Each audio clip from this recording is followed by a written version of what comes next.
નમસ્કાર ખેડૂત મિત્રો, ખેડૂત પરિવારમાં આપનું હાર્દિક સ્વાગત છે.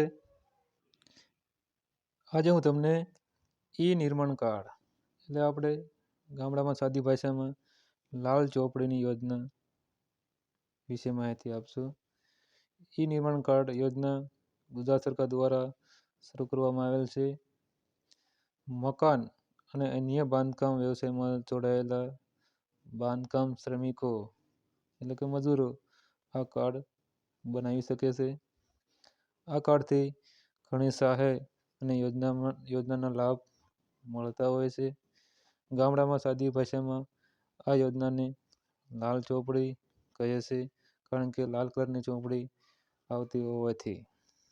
આ કાર્ડ કોણ કોણ કઢાવી શકે? તો કે ચણતર કામ, લુહાર કામ, સુથાર કામ, કડિયા કામ, પ્લમ્બર, મનરેગા, ચૂનો લગાવવાનું કામ, વાયરમેન, ચણતરનું કામ કરતા મજૂરો, પાયા ખોદતા, ઈંટો આપતા મજૂરો વગેરે. ટૂંકમાં કોઈ બાંધકામ કરતા તમામ પ્રકારના તેની સાથે જોડાયેલા તમામ લોકો આ યોજનાના ફોર્મ ભરી શકે છે અને આ કાર્ડ કઢાવી શકે છે. નિર્માણ કાર્ડની પાત્રતા અને માપદંડો જોવા જઈએ તો જેમની ઉંમર 18 થી 60 વર્ષની સુધીના તમામ લોકો આ કાર્ડ કઢાવી શકે છે. છેલ્લા 12 મહિનામાં ઓછામાં ઓછું 90 દિવસ સુધી મકાન અને બાંધકામ ક્ષેત્રમાં કામ કરેલું હોવું જોઈએ. આ કાર્ડના લાભ અને ફાયદાઓ જોવા જઈએ તો મહિલા હોય તો પ્રસૂતિ સહાય યોજના હેઠળ પ્રસૂતિ પહેલા મહિલા શ્રમિકને 17,500ની સહાય મળતી હોય છે. પ્રધાનમંત્રી જીવન જ્યોતિ વીમા યોજનાનું તમે પ્રીમિયમ ભર્યું હોય બેંકમાં તો લાભાર્થીના બેંક ખાતામાં પાછા આવતા હોય છે.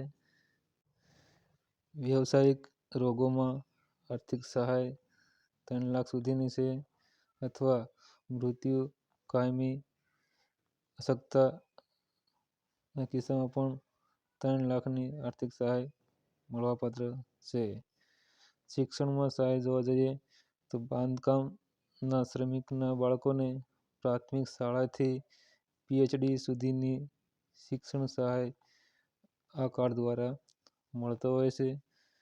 આવા લાભો મળવાપાત્ર છે. તો આ કાર્ડ કઢાવવા માટે નિર્માણ કાર્ડ માટે કયા કયા ડોક્યુમેન્ટની જરૂર પડે છે? તો કે આધાર કાર્ડ, આવકનો દાખલો, રેશન કાર્ડ, બેંકની પાસબુક અને 90 દિવસ કામે રાખ્યાનું માલિકનું પ્રમાણપત્ર. તો જ્યાં આપણે કામે જતા હોય બાંધકામના તે માલિકનું પ્રમાણપત્ર લેવું ખૂબ જ જરૂરી છે. આ ડોક્યુમેન્ટમાં ફક્ત બાંધકામનું પ્રમાણપત્ર જ ખૂબ જ છે, બાકીના ડોક્યુમેન્ટ તો આપણા ઘરે હોય છે. તો આ યોજનાની વધુ માહિતી માટે તમારા મોબાઈલમાં ગૂગલ ઉપર નિર્માણ કાર્ડ લખી માહિતી વધારે મેળવી શકો છો. ફોર્મ ક્યાં ભરવું? તો ફોર્મ ભરવા માટે તમારા નજીકના CSC સેન્ટર ખાતે, પંચાયતમાં અને ઓનલાઈન ફોર્મ ભરતી કોઈ પણ દુકાને જઈ અને તમે આ કાર્ડ કઢાવી શકો છો, આ ફોર્મ ભરી શકો છો. આ નિર્માણ કાર્ડ નીકળી ગયા પછી તમારે તમારા બાળકના અભ્યાસમાં મદદરૂપ થવા માટે શિષ્યવૃત્તિ યોજના ફોર્મ ભરવાનું હોય છે.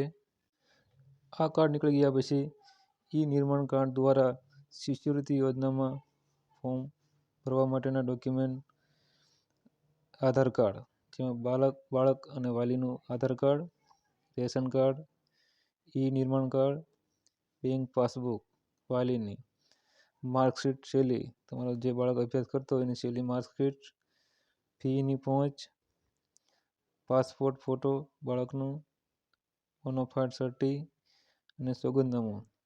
આ ડોક્યુમેન્ટ ઓકે કરી આ યોજનાનો લાભ મેળવી શકો છો. ખૂબ જ ઉપયોગી યોજના છે.